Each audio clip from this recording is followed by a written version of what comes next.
Welcome back mga kalapatids, mga gutom na sila. Magpakain na tayo sa mga alaga natin. Si Dalubhasa bigyan na natin yan.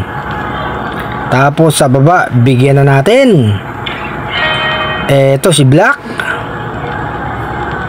Tapos itong isang batang ibon.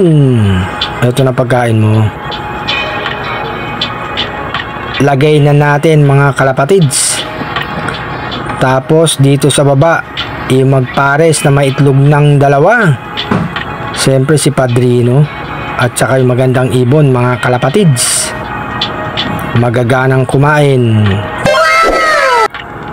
Bigyan ko na rin dito yung babaeng ibon mga kalapatids. Ganadong kumain din. Eto naman, yung magpares natin si Chillbout.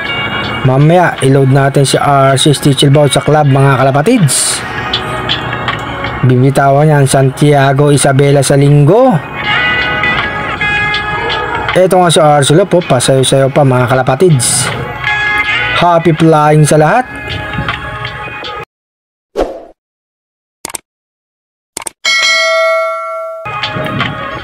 Andito na nga tayo sa club mga kalapatids. Mayroon pa rin nag-load ng mga fanciers. Problema sa linggo, wala mag-aabang kay RC Chillbout pagdating. Eto na siya. Eto na, marami ng ibon sa crates mga kalapatids.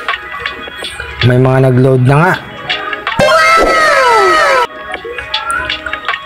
Ilalagyan ng sticker si RC Chillbout. Bibigyan natin ito mamaya sa fancier para ilagay na sa crates mga kalapatids. Good luck sa ibon natin. Sana ka makauwi sa linggo.